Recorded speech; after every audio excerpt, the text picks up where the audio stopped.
Hadirin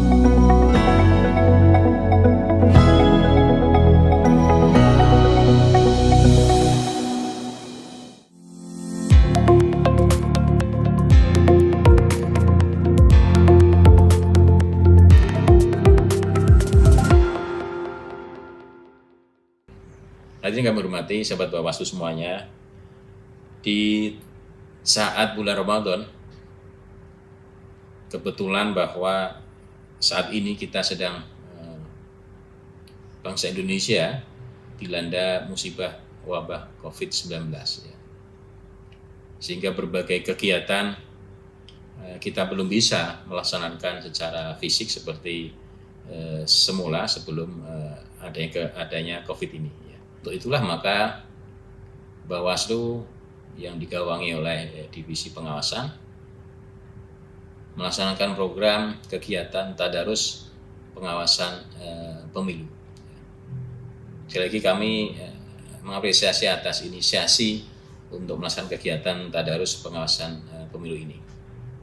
Bahwa ketika COVID melanda bangsa Indonesia dan kebetulan pada tahapan-tahapan kita pelaksanaan pilkada yang oleh KPU sementara ditunda beberapa tahapan, namun demikian saya kira ini sekali lagi tidak mengurangi intensitas kegiatan Bawaslu. Maka ini adalah momentum yang baik di saat ada penundaan tahapan dan ini menjelang dan ini memasuki bulan Ramadan, ya. Maka dalam 1 bulan penuh ini bisa kita lakukan kegiatan-kegiatan untuk dalam kerangka tadarus pengawasan pemilu, tetapi isinya juga bisa dari berbagai macam belajar soal pengawasan pemilu. Bagi jajaran penyelenggara pengawas pemilu tentu adalah waktu tepat untuk bagaimana bisa meningkatkan kapasitas pengawasan pemilihan.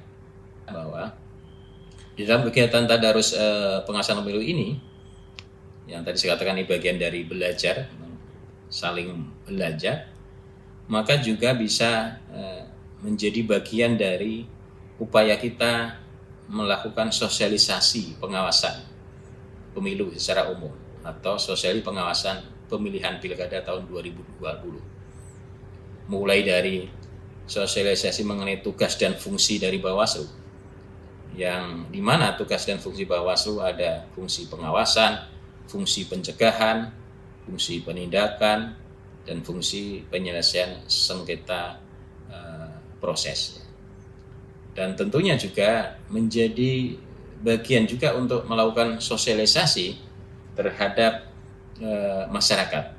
Karena peserta dari tadarus pengawasan pemilu ini juga tidak hanya dari jajaran penyelenggara, tetapi ada dari publik, masyarakat. Maka ini juga bisa menjadi ruang untuk melakukan sosialisasi kepada publik. Satu contoh misalnya bagaimana pentingnya partisipasi masyarakat, atau yang lain bagaimana memberikan semacam edukasi kepada publik tentang tata cara mengenai pelaporan atas dugaan pelanggaran pemilihan dan sebagainya. Nah, mudah-mudahan di ruang tadarus pengawasan ini itu bisa dilaksanakan sehingga nantinya banyak hal yang bisa dilakukan oleh jajaran penyelenggara dan juga banyak hal yang bisa dilakukan sebagai bentuk partisipasi dari masyarakat untuk pengawasan pilkada pemilihan tahun 2020, manakala nanti kita sedang menunggu untuk tahapan berikutnya atau tahapan lanjutan pemilihan ini dilaksanakan kembali, ya.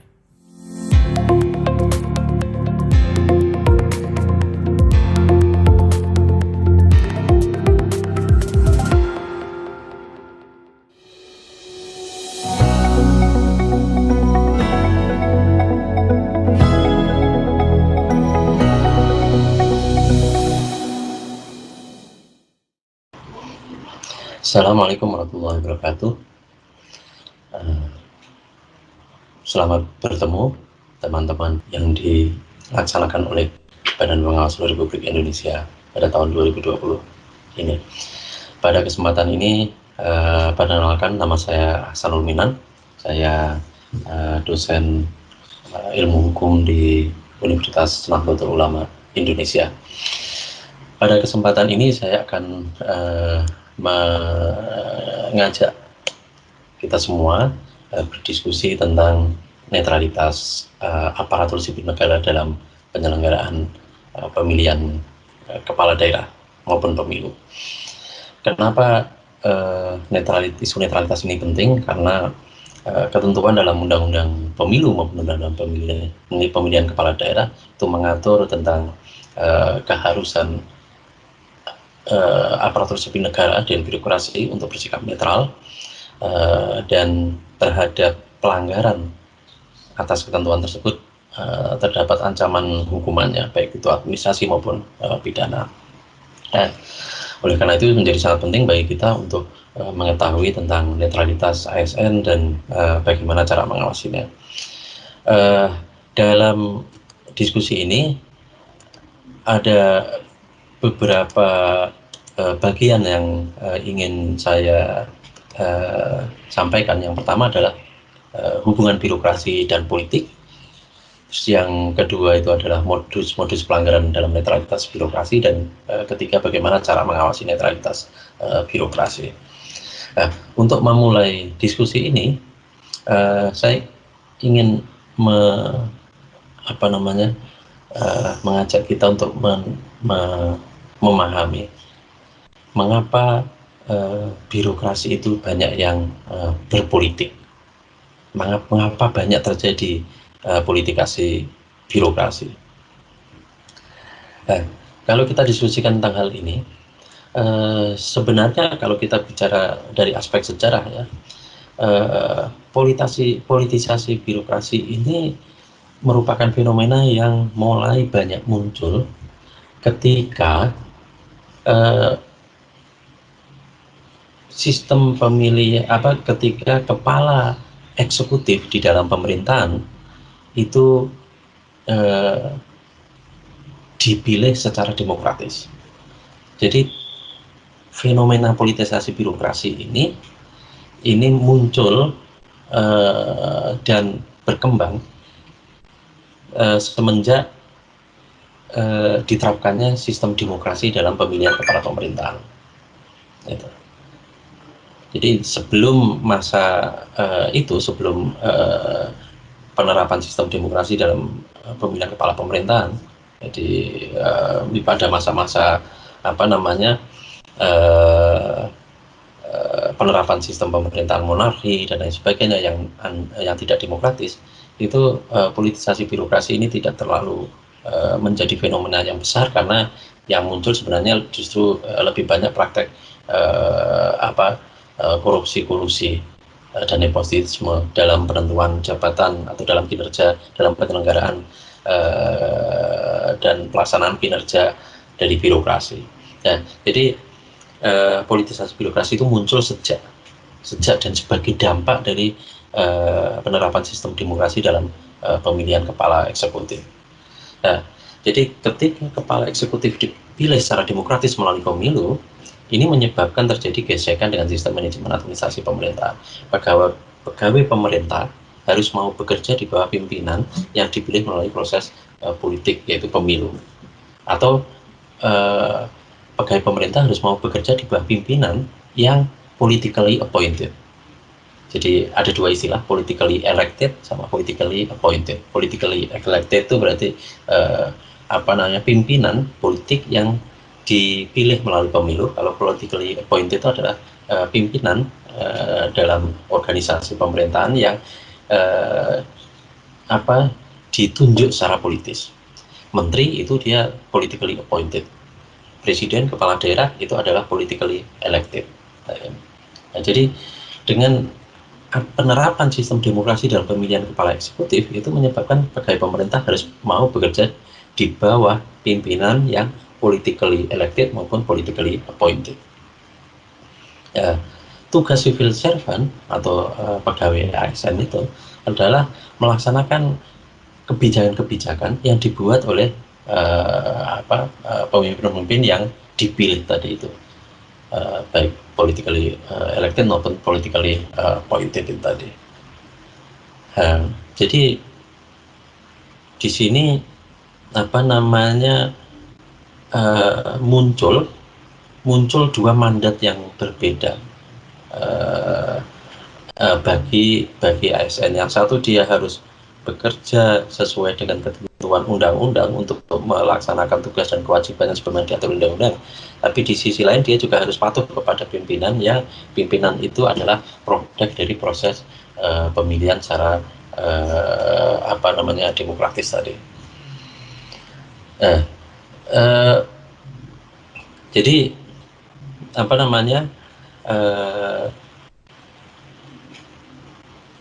civil servant atau ASN itu secara birokratis bertanggung jawab pada elected official atau pimpinan yang dipilih tadi, dan elected official bertanggung jawab kepada pemilih.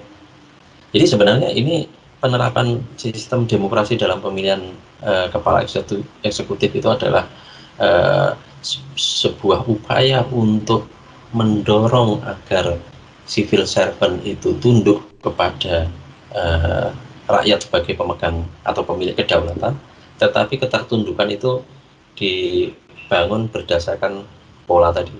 Jadi civil servant atau ASN itu secara birokratis bertanggung jawab kepada pimpinan mereka, yang pimpinan mereka itu tadi dipilih melalui pemilu, dan pimpinan yang dipilih melalui pemilu tadi bertanggung jawab kepada pemilih. Jadi alurnya semacam itulah. Konstruksi yang semacam ini itu menyebabkan aparat birokrasi atau civil servant itu acap kali atau sering gitu ya terjebak dalam jaring permainan politik. Jadi di satu sisi untuk menunjukkan loyalitasnya kepada pimpinan, dia harus memberikan layanan yang baik,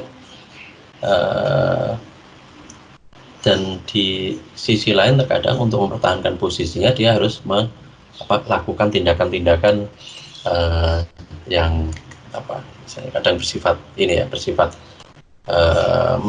melawan ketentuan perundang-undangan. Dalam situasi semacam itu atau dalam lingkungan semacam itu, maka pengaturan tentang netralitas politik civil servant atau ASN itu bertujuan untuk menjaga kepercayaan masyarakat atas netralitas dan profesionalitas birokrasi. Jadi karena birokrasi atau ASN itu berada dalam ruang atau lingkungan politik yang sangat politis tadi, maka diperlukan pengaturan tentang netralitas politik civil servant itu. Kenapa? Karena jika civil servant secara terbuka memberikan dukungan politik atau menunjukkan sikap perlawanan kepada pimpinan mereka, maka pihak oposisi akan melihatnya sebagai kolusi. Jadi kalau civil servant secara terbuka memberikan dukungan kepada pimpinan politiknya, itu dianggap kolusi. Tapi kalau civil servant atau ASN itu menunjukkan sikap perlawanan kepada pimpinan mereka, yang pimpinan itu baik yang elected maupun politically appointed official, itu akan dilihat oleh kaum oposisi atau kelompok oposisi sebagai peluang untuk menggoyang pemerintahan. Ketidakpercayaan ini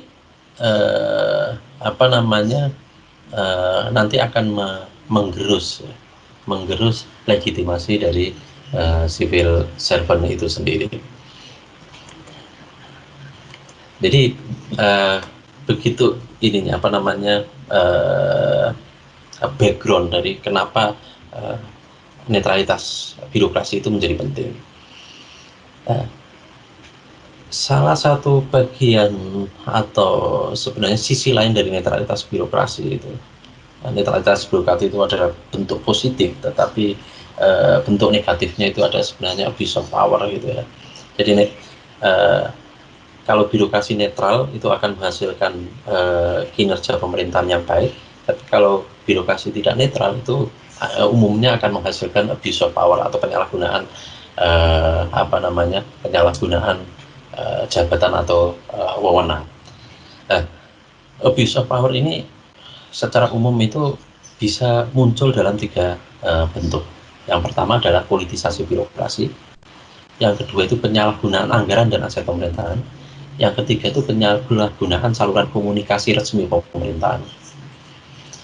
Apa itu politisasi birokrasi? Politisasi birokrasi itu adalah kegiatan politik yang dilakukan oleh civil servant atau oleh ASN. Kegiatan politik yang dilakukan oleh civil servant atau ASN atau politisasi birokrasi ini dapat berbentuk 3 jenis. Yang pertama adalah internally driven atau politisasi birokrasi yang dipicu oleh kebutuhan internal atau motif internal dari ASN atau civil servant itu sendiri. Contohnya apa sih? Biasanya internally driven politisasi birokrasi ini biasanya muncul didasari oleh motif dari birokrat, dari ASN untuk mempertahankan jabatannya atau untuk mendapatkan promosi. Jadi ketika mereka ingin tidak digeser, tidak dimutasi dan sebagainya, mereka melakukan tindakan-tindakan politik, misalnya menjilat dan sebagainya. Kemudian ada society driven.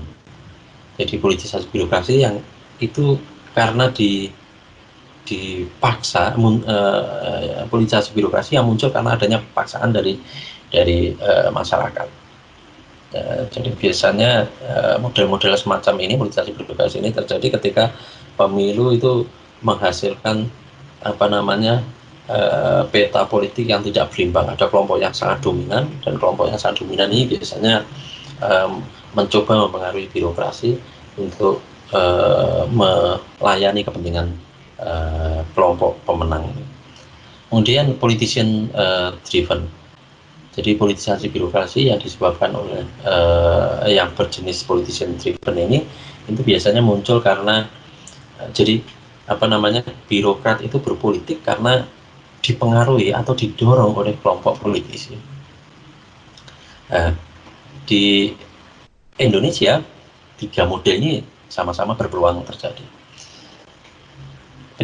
Yang kedua adalah penyalahgunaan anggaran dan aset pemerintah. Jadi bentuk politisasi birokrasi dalam konteks ini adalah pimpinan organisasi, pimpinan pemerintahan yang berasal dari elected maupun politically appointed official itu dengan didukung oleh birokrasi atau didukung oleh ASN itu memanfaatkan anggaran dan aset pemerintah untuk mendukung kepentingan politiknya. Biasanya ini incumbent dalam penyelenggaraan pemilu atau pilkada.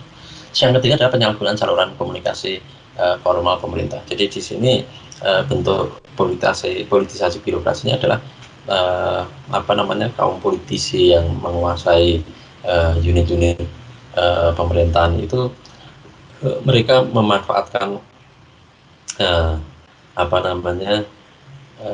saluran komunikasi resmi dari pemerintah, misalnya televisi atau radio atau papan-papan iklan atau media publikasi lainnya untuk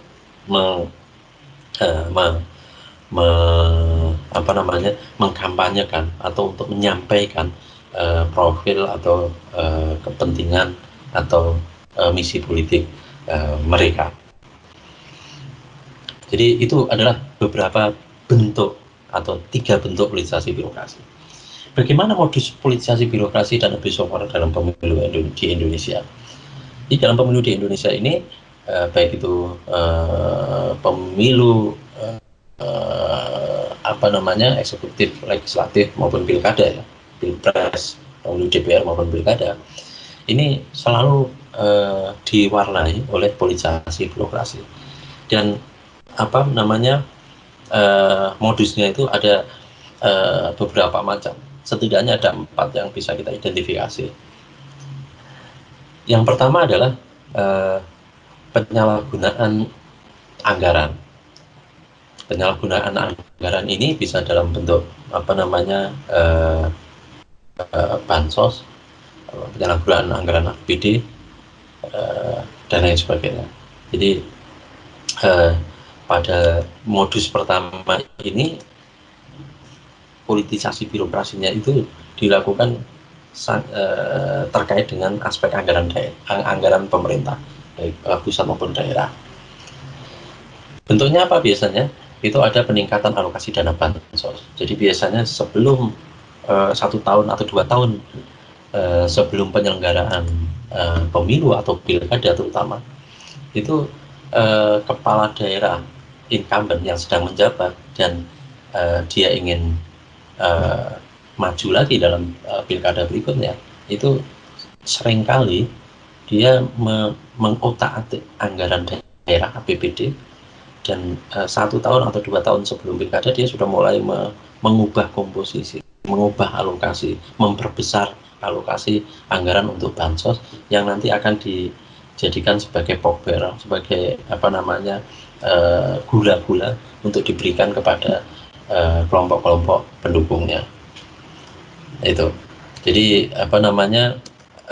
itu salah satu bentuk modus dalam penyalahgunaan sumber daya negara dalam pemilu. Yang kedua itu adalah mobilisasi ASN. Mobilisasi ASN itu dilakukan biasanya oleh incumbent dengan cara memerintahkan mereka atau mengancam mereka, memerintahkan dan dengan disertai ancaman biasanya, untuk secara total mendukung kepala daerah yang sedang mencalonkan kembali. Atau kadang-kadang juga meskipun kepala daerah tersebut tidak mencalonkan kembali, dia memobilisasi ASN agar mendukung calon yang dia dukung. Jadi itu adalah bentuk mobilisasi ASN. Yang ketiga adalah penyalahgunaan fasilitas negara. Penyalahgunaan fasilitas negara ini yang seringkali terjadi adalah penggunaan fasilitas mobil, rumah dinas, atau spot-spot iklan outdoor itu untuk mendukung kegiatan kampanye mereka. Atau bahkan sekarang ini praktek yang yang baru-baru ini terjadi adalah bantuan sosial untuk COVID-19, untuk korban coronavirus itu bahkan ditempeli stiker kepala daerah yang akan mencalonkan kembali dalam pilkada 2020 ini. Itu adalah contoh-contoh konkret dari bentuk politisasi birokrasi dalam konteks penyalahgunaan fasilitas negara. Dan modus terakhir adalah penyalahgunaan wewenang. Penyalahgunaan wewenang ini seringkali terjadi dan dilakukan oleh incumbent sebagai salah satu bentuk dari politisasi birokrasi, dan wujudnya itu biasanya atau seringkali terjadi kasusnya adalah wewenang kepala daerah untuk menerbitkan berbagai macam izin, terutama misalnya izin pembangunan real estate, komplek perumahan, atau izin perusahaan dan lain sebagainya, itu dimainkan, diuangkan, dan tujuannya adalah dana yang terkumpul nanti akan digunakan sebagai dana politik untuk menyokong proses kampanye dalam pilkada. Bahkan dalam prakteknya di beberapa tahun terakhir, penyalahgunaan wewenang ini tidak hanya terkait dengan pengeluaran izin, tetapi juga jual beli jabatan. Jadi bahkan kepada ASN yang ingin ikut berkompetisi dalam pengisian jabatan-jabatan pimpinan di sub unit di tingkat Pemda biasanya, itu kepala daerah juga mengutip bayaran. Itu adalah politisasi birokrasi. Jadi kalau kita sederhanakan dari 5 modus politisasi birokrasi yang di Indonesia tadi, kepentingannya ada dua. Yang pertama adalah politisasi birokrasi yang tujuannya adalah untuk mendapatkan dukungan. Yang kedua adalah politisasi birokrasi yang tujuannya adalah untuk mengumpulkan atau mendapatkan uang. Yang pertama untuk mendapatkan dukungan tadi adalah misalnya dengan mobilisasi ASN, mobilisasi PNS, itu terus kemudian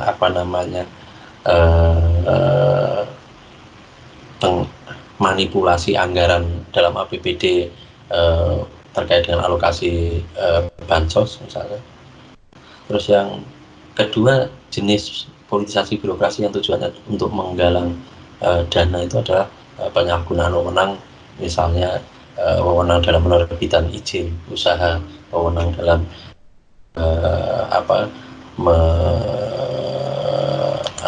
menetapkan promosi pegawai dan lain sebagainya. Oke. Nah, bagaimana pengaturan terkait dengan politisasi birokrasi? Jadi di dalam undang-undang tentang pemilihan kepala daerah ini sudah jelas diatur di pasal 69, pasal 70 dan pasal 71. Jadi ada beberapa larangan di situ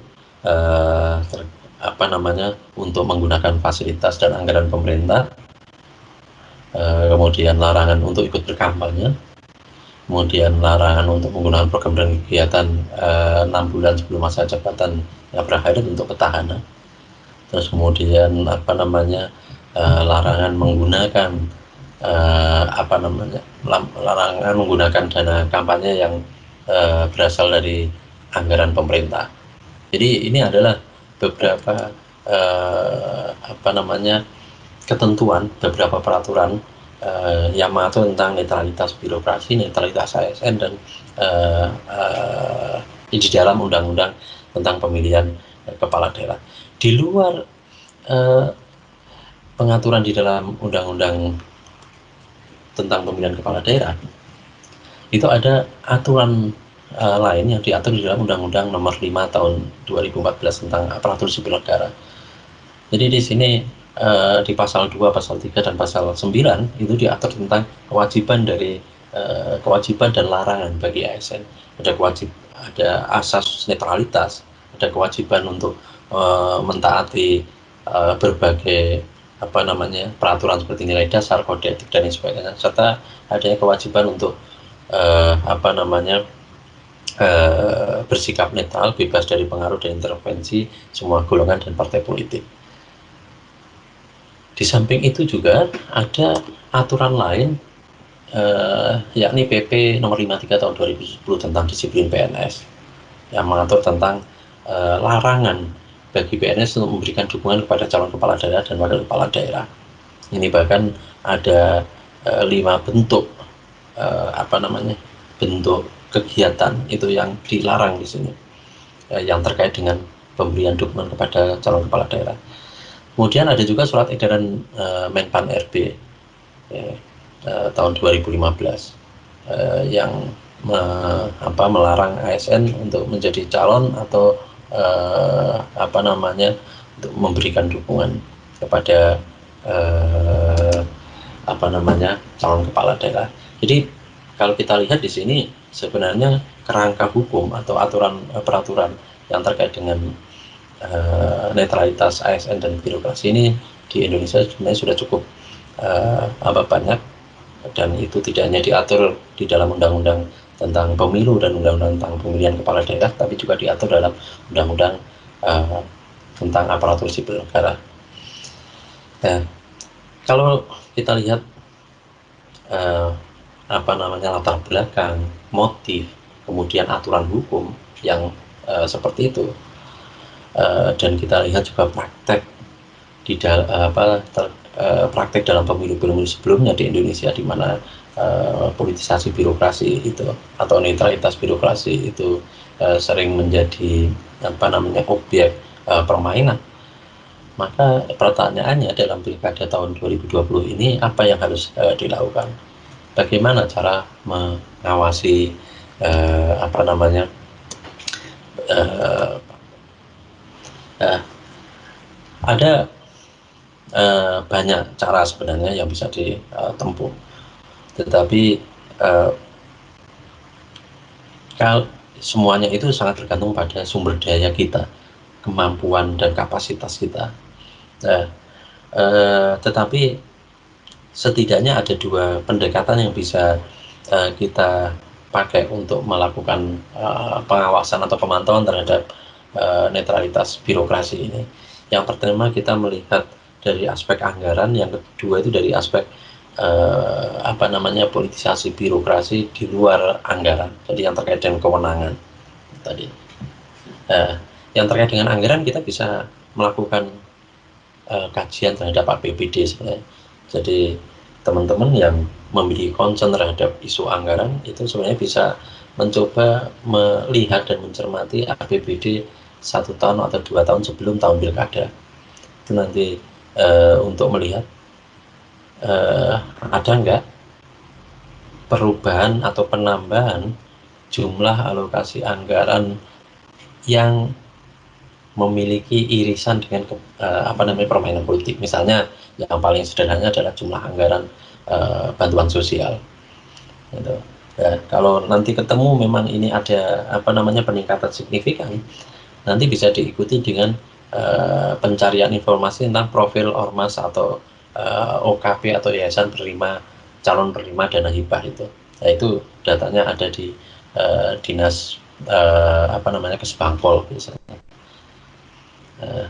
Dari situ nanti kita bisa lakukan investigasi apakah anggaran bansos ini dinaikkan secara signifikan. Kalau dinaikkan itu apakah itu ada kaitannya dengan kepentingan calon kepala daerah atau kepentingan kepala daerah petahana yang akan mencalonkan diri kembali dalam pilkada.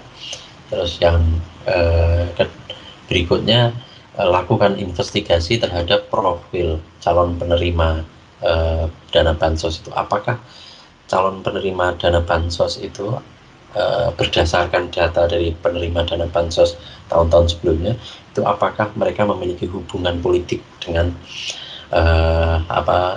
kepala daerah yang sedang mencalonkan diri itu. Karena dalam prakteknya umumnya semacam itu. Jadi dana bansos itu merupakan dianggap sebagai dana politik yang diberikan kepada pendukung-pendukung barisan pendukung dari penguasa. Dan ini sebenarnya bentuk dari politisasi birokrasi. Yang kedua, pendekatan yang bisa digunakan sebenarnya dalam melakukan pengawasan terhadap politisasi birokrasi itu, kita bisa fokus pada bentuk-bentuk mobilisasi ASN, mobilisasi pegawai maupun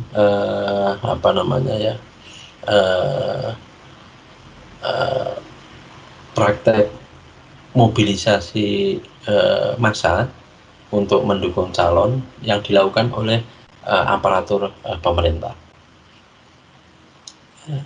Nah, kegiatan pengawasan ini bisa kita lakukan sebenarnya dengan cara yang sederhana melalui pemantauan media. Jadi di media itu seringkali muncul berita tentang kegiatan dari kepala daerah atau kegiatan dari pimpinan unit pemerintahan di tingkat daerah yang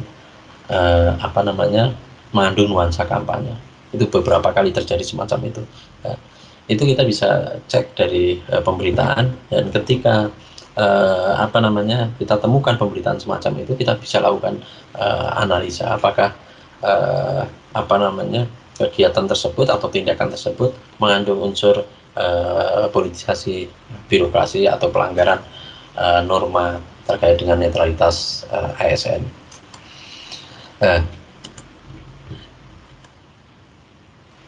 Ini ada beberapa catatan teknis nanti yang bisa Anda baca sendiri tentang bagaimana cara melakukan. Yang terakhir, kepada siapa melaporkan dugaan pelanggaran politisasi birokrasi dan abuse of power dan pemilu kada. Jadi kalau kita sudah melakukan pemantauan dan menemukan ada indikasi pelanggaran, ini kepada siapa kita melapor. Ini sebenarnya setidaknya ada 3 pihak yang kita bisa jadikan tujuan untuk melaporkan. Yang pertama, Komisi Aparatur Sipil Negara atau KASN. Kita bisa melaporkan kepada KASN ketika dari hasil pemantauan kita itu kita melihat ada indikasi atau ada dugaan pelanggaran kode etik ASN yang merujuk pada peraturan tadi yang saya sebutkan di depan. Jadi kalau ada ASN yang menunjukkan preferensi politiknya, atau dia di Facebook itu membuat status yang mendukung calon tertentu, itu bisa dilaporkan kepada KASN. Di samping dilaporkan pada KASN, tentunya bisa dilaporkan kepada Bawaslu. Yang kedua, kalau terkait dengan dugaan penyalahgunaan anggaran, itu teman-teman bisa melaporkan di samping kepada Bawaslu. Kalau itu ada irisannya dengan kepentingan kampanye pemilu, itu bisa dilaporkan juga kepada KPK maupun kepada kepolisian setempat. Sedangkan terkait dengan penyalahgunaan fasilitas negara, itu bisa dilaporkan kepada KASN dan juga kepada Bawaslu. Kenapa dilaporkan kepada KASN? Karena penyalahgunaan fasilitas negara itu termasuk juga pelanggaran kode etik ASN. Nah, jadi begitu saudara-saudara, hal yang bisa saya sampaikan terkait dengan materi tentang netralitas birokrasi. Kita berharap dengan semakin banyak pihak yang mengetahui hubungan antara birokrasi dan politik, kita bisa semakin memahami sekaligus semakin sadar akan pentingnya mengawasi netralitas birokrasi. Karena sejak penerapan sistem demokrasi dan pemilihan pimpinan eksekutif dalam pemerintahan, itu birokrasi menjadi terjebak dalam tarik ulur permainan politik, dan dampaknya mereka juga entah karena motif pribadi maupun karena dipaksa oleh lingkungan, mereka seringkali terjebak untuk melakukan praktek-praktek yang melanggar ketentuan. Dan dampak dari praktek-praktek atau tindakan-tindakan tersebut itu adalah tercederainya nilai-nilai demokrasi, dilanggarnya tatanan sosial dan tatanan hukum, dan pada ujungnya adalah masa depan bangsa yang dipertaruhkan. Demikian yang bisa saya sampaikan. Jika ada pertanyaan, nanti bisa disampaikan di kolom komentar di channelnya Bawaslu. Terima kasih. Wassalamualaikum warahmatullahi wabarakatuh.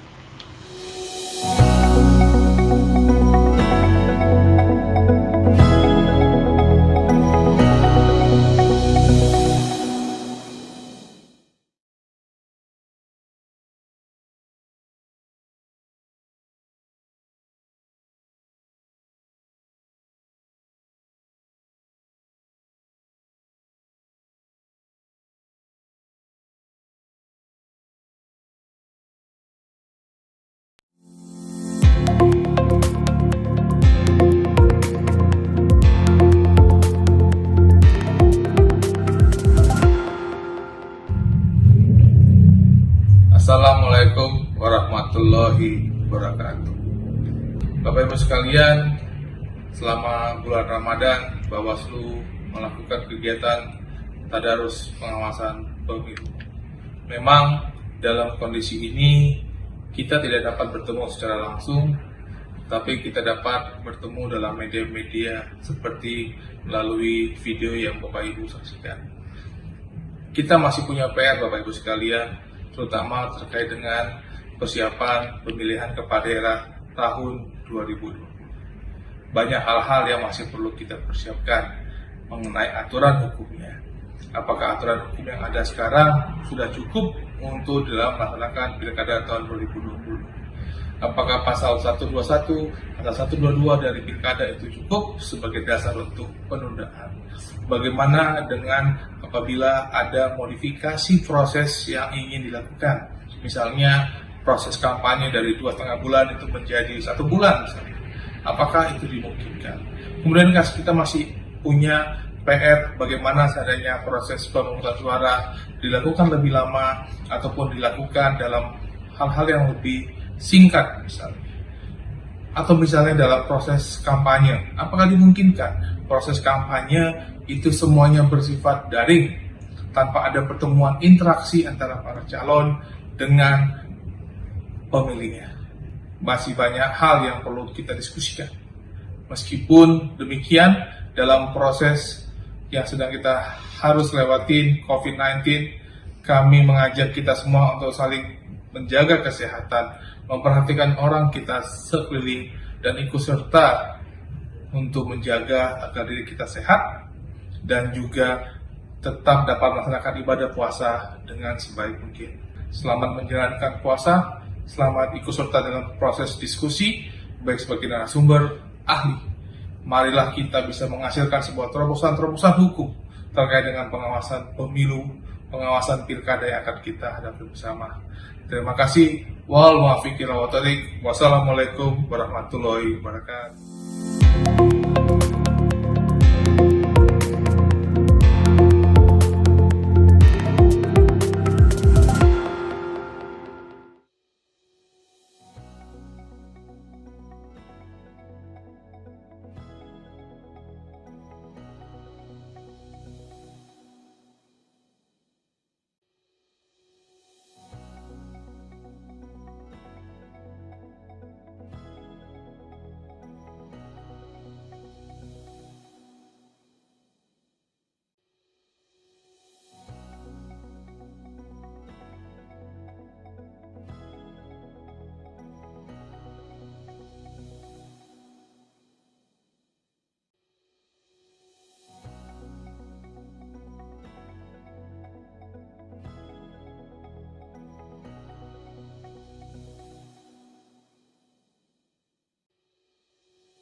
Assalamualaikum warahmatullahi wabarakatuh.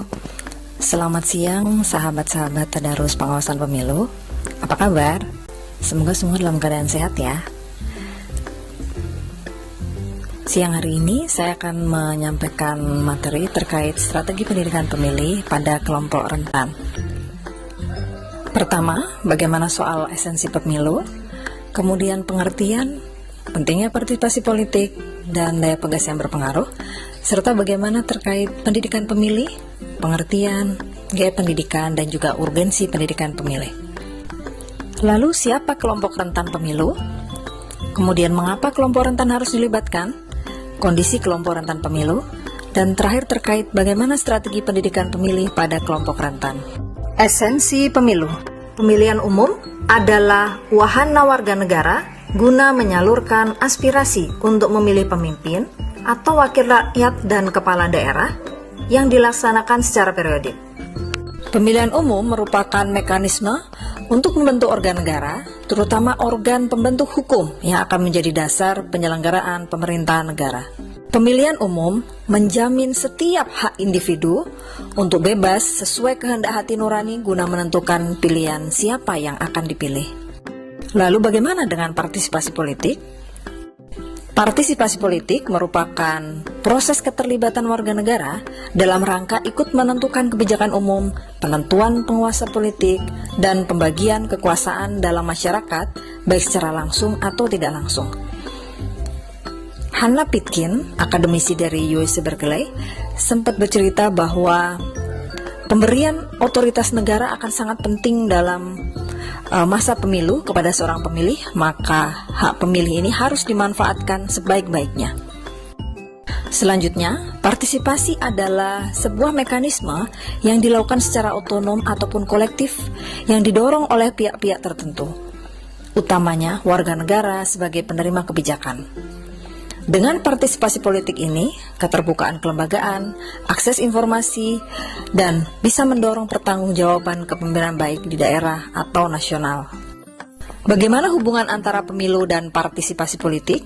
Pemilu dikatakan tidak mendapatkan amanat rakyat, manakala partisipasi masyarakat menurun sehingga kurang terlegitimasi secara hasil. Kemudian, partisipasi dilakukan sebagai upaya popular kontrol, check and balance, dan konsensus sosial warga negara dalam memantau agregasi dan artikulasi kepentingan rakyat yang ditindaklanjuti oleh penguasa, yakni pemimpin negara atau daerah. Partisipasi politik juga mencegah terjadinya upaya plutokrasi, kapitalisme, dan fasisme penguasa kepada warga negara. Pendidikan pemilih. Pendidikan pemilih merupakan bagian dari pendidikan kewarganegaraan atau yang biasa kita kenal dengan civic education. Kemudian, pendidikan pemilih adalah sebuah proses pemberian substansi atau materi yang terkandung dalam pendidikan pemilih. Nah, ini dapat berupa bagaimana proses pelaksanaan pemilihan umum, baik pemilu nasional ataupun pilkada, termasuk siapa yang diizinkan menjadi pemilih, cara mendaftar, siapa saja kandidat atau wakil rakyat yang ikut berkontestasi dalam proses tersebut, kemudian juga bagaimana mengajukan sanggahan atau ketidaksetujuan dalam proses yang sudah berjalan. Pendidikan pemilih juga merupakan proses penyampaian informasi kepada pemilih untuk meningkatkan pengetahuan, pemahaman, dan kesadaran pemilih tentang pemilu. Selain itu, dia juga bagian dari proses untuk meningkatkan kompetensi warga, sehingga warga berdaya dalam proses pemilu. Gaya atau metode pendidikan pemilih yang bisa kita terapkan di masa pandemi ini adalah diskusi via daring atau internet. Terutama kita juga bisa melakukan lewat talkshow radio, bekerja sama dengan radio setempat, kemudian televisi, kemudian juga diskusi komunitas yang bisa kita lakukan berbasis isu. Di masa non-pandemi, kita juga bisa melakukan yang di masa normal adalah kegiatan halakoh keagamaan seperti pengajian, kemudian ada kegiatan keagamaan,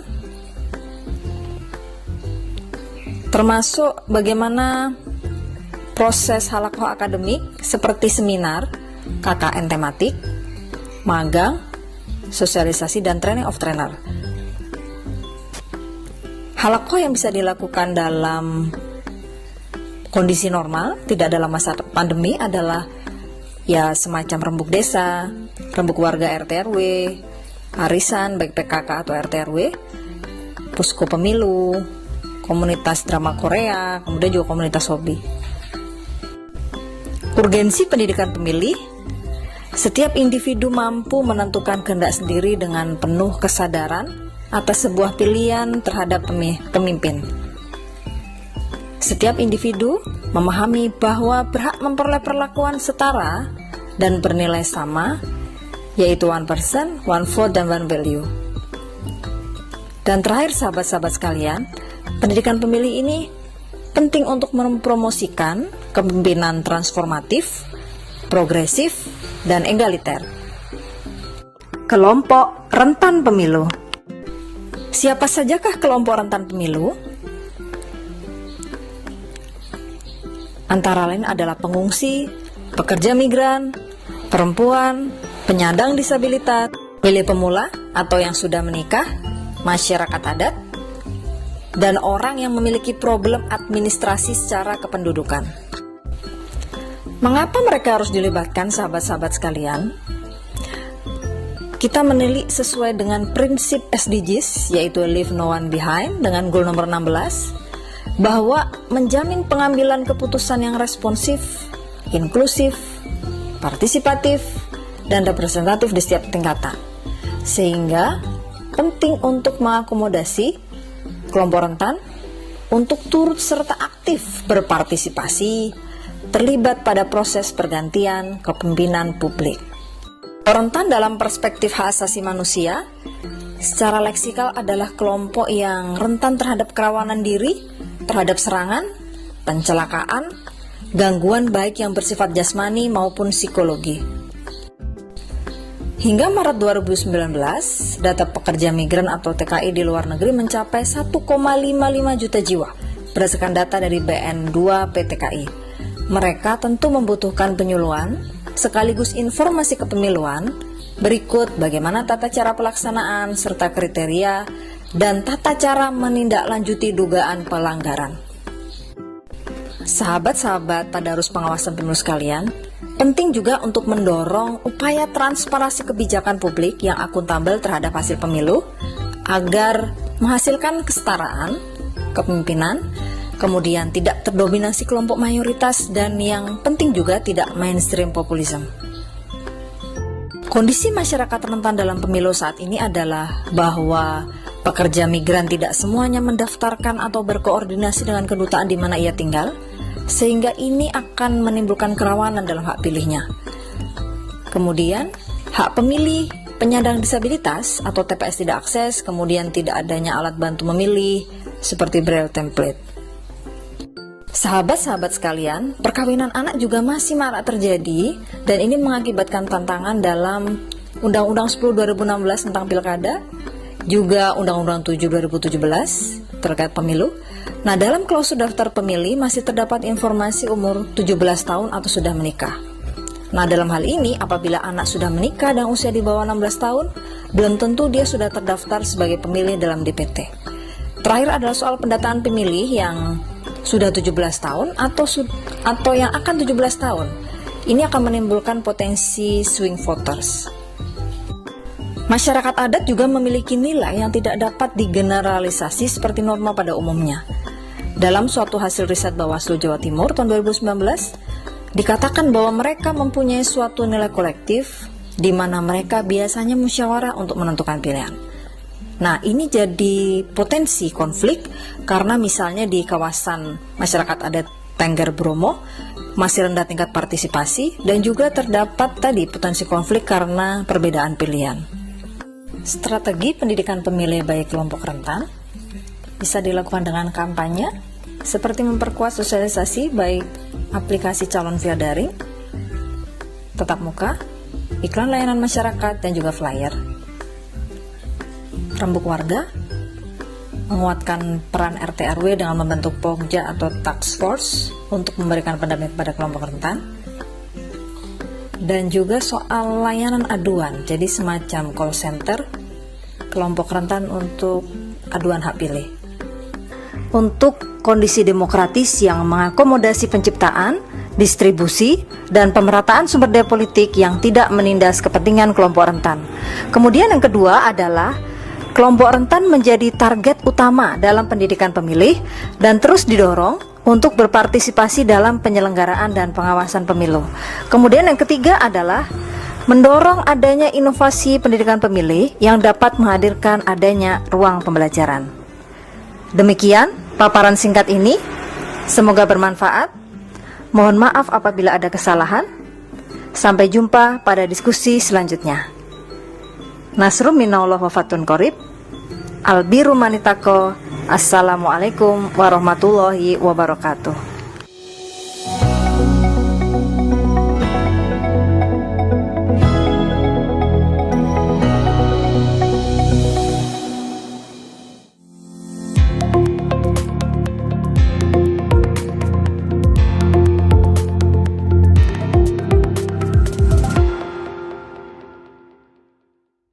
Assalamualaikum warahmatullahi wabarakatuh. Sahabat Bawaslu sekalian, ahlan wa sahlan ya Ramadan. Alhamdulillah kita sampai juga di bulan Ramadan ini. Kami harapkan kita bisa melalui Ramadan ini dengan baik dan juga dengan penuh kreativitas. Sahabat Bawaslu, bulan Ramadan ini adalah bulan ampunan, bulan produktif, dan juga bulan yang penuh dengan kegembiraan. Akan tetapi, di tengah bulan ini kita menghadapi suatu masalah, yaitu pandemi COVID-19. Oleh sebab itu, kami harapkan kita melakukan berbagai hal untuk menghindari berbagai penyebaran yang cepat dalam COVID-19 dengan melakukan hal-hal seperti sering mencuci tangan, menjaga jarak, memakai masker, dan lain-lain. Kami harapkan bulan Ramadan adalah bulan produktif. Di bulan ini, maka Bawaslu memperkenalkan sebuah program yang kami namakan adalah Tadarus Pengawasan Pemilu. Tadarus ini mengkaji berbagai aspek mengenai Bawaslu, mengenai pemilu, dan mengenai sistem penegakan hukum pemilu.